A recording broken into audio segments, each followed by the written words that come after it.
Welcome everybody to this edition of Attention Talk Video. I'm your host, ADHD and attention coach, Jeff Copper, and I'm here to talk to you about the value of a commute.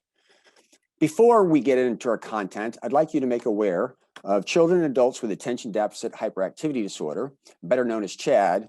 It's a great place to find evidence-based and evidence-informed information on ADHD. Just go to www.chadd.org. Okay, so in other videos I've done, in fact, I've done a lot of videos that reference working memory. Working memory is the loading of information in your mind, or the retrieving of existing knowledge in your mind. You hold it in your mind and then you do things with it, basically to problem solve.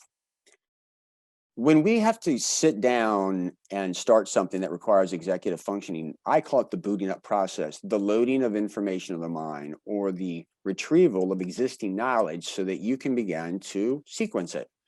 That is very effortful for people with ADHD, and they struggle.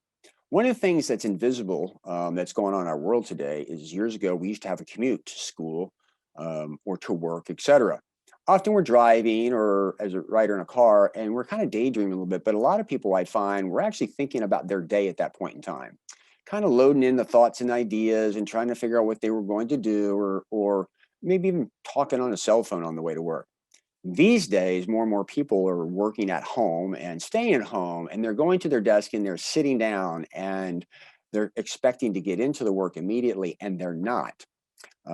Invisibly, what I say is that structure where you had that idle time in the car, where you had to be in the car, enabled you to begin to think about that. Today, we're not doing that stuff. So the difference for many people with ADHD getting started at work is the miss of that morning commute. I'm bringing this to your attention because if you often have a hard time getting into your day, this might be something for you. Now, what do you do about that? Well, add a commute. Well, I work from home. It literally might be kind of crazy, but you just drive out in a car on a 15-minute around the neighborhood or something as a ritual in order for you to sit down and actually begin your work. For some of you, that sounds really, really good that you should do it, but you're not going to actually do it just because it's a pain and the pressure of now gets it going. For others of you, practically, you're going to say, yeah, Jeff, that sounds really, really pretty good. But maybe it's about taking the pressure off of you so that you know when you sit down, there's a bit of time that you have to gear up in terms of your day. It's normal. I will say that I have a lot of high-functioning people with ADHD that sit down every day with a cup of coffee, and the first thing they do is they go through their day and their plan on their email. It's time that's necessary for them because they boot up their day. Now, some of you also might say, well, maybe I should do that the night before.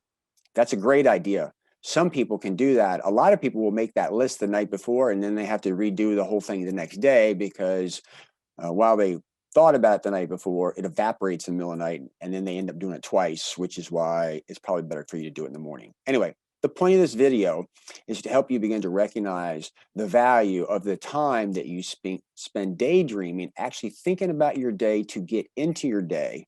It's invisible because a lot of people don't talk about it being there, but I see it's huge in many people that I'm coaching. If you begin to think about it, acknowledge it, and give yourself time, either build that ritual in, find what works for you, or realize, oh, that's why it's so difficult to give yourself a break, or maybe plan accordingly. Hope this is giving you pause to think. Please subscribe to our channel to support it. Also, leave a comment. What do you think? Does this make some sense? And do you have any really wild commute ideas that really help you get into your work? With that, we hope you've enjoyed this edition of Attention Talk Video. Take care.